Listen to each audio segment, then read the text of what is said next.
Who is it? It's Jeff.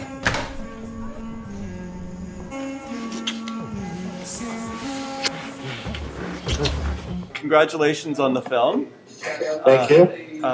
You've toured the world and won I guess, the Outfest award and also a Teddy, which was kind of ironic Yes. considering its place in the movie.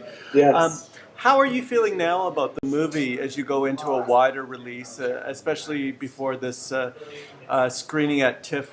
It's October 12th here in Toronto. How are you feeling?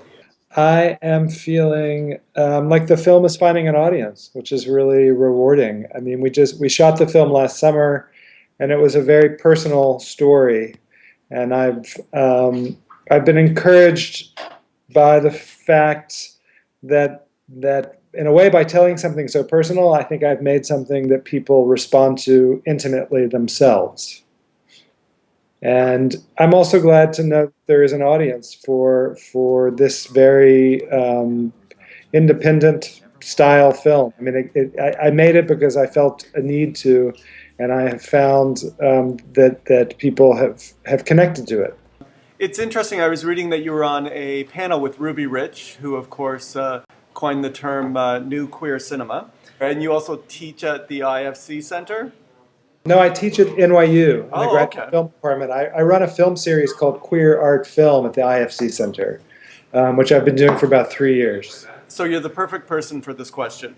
Where do you see this film fitting into the queer film movement, if one can say such a term?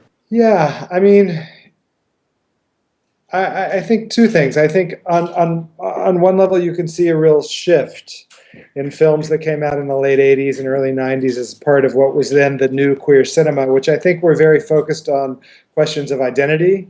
I think many of us as filmmakers and artists were just establishing our own sense of self in a public way, both in terms of the closet but also professionally. And I think we were trying to we needed to define what it was to be gay. I think now, 20 years later, there is, that is no longer the question for many of us in terms of our daily lives. These questions of identity, our gayness is part of our everyday life. That said, I think the specificity of gay experience is still one that needs to be documented, and stories need to be told. So for me, I think, interestingly, there was a 15-year period where I didn't have a gay character in my work, and I now see that some level as a form of closeting creatively. I think that many gay filmmakers like myself, we didn't know how to continue or sustain a career with those stories. And I guess now in my 40s, I'm thinking, well, that's not the only reason to make a film, which is the career orientation. There's also a sense of still extraordinary absence of representation that these films can mitigate. We talked to Christine Vachon when she was here for TIFF and the role that HIV/AIDS played in new queer cinema. And I guess for a while that imperative wasn't there. Is there a new imperative now that is kind of pushing queer films along? Like a need to be out career-wise? Is there a reason why? I think in some level, even though we consider ourselves in a more enlightened or more free period, I think a film like Keep the Lights On talks about the residual aftershock of through it's still in a society which does not accept our gayness. And on some level, you can see in this relationship two men who learned about themselves in great shame and with many secrets, and how they maintain those secrets within their intimate life. So, on some level, I also think you can see how AIDS and HIV permeate still our existence and our experience as gay men. Um, I was wondering also, like, in regards to an aesthetic, we talked subject matter, but do you see an aesthetic or in new gay films coming out. I was thinking specifically the Weekend from Andrew Hay and Travis Matthews, his new movie I Want Your Love. There seems to. Do you see yourself?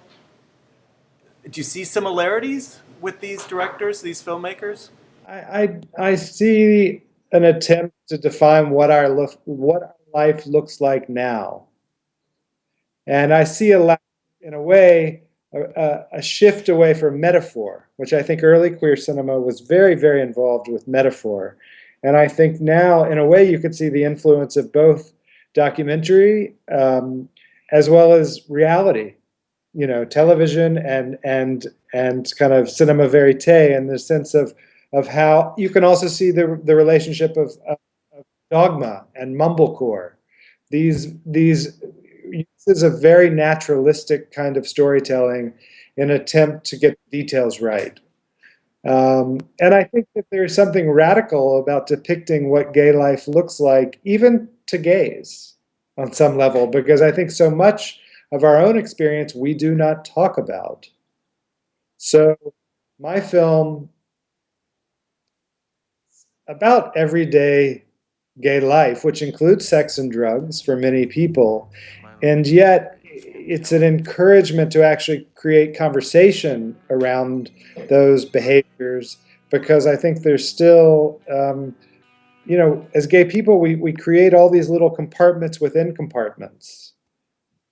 And we know how to do that very well. It's actually interesting how much people can talk about being gay, or the media talk about being gay, and sex is very rarely mentioned. It's very true. And drugs, almost never. Yes. Yeah.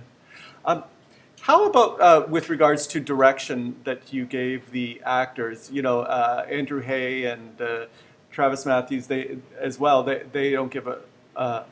It's more kind of what's happening, a more realism. Was your direction similar to that, or how was your direction different? I try to build the world as fully as possible for the actors, so that ultimately they don't have to think about the fictional elements of the story.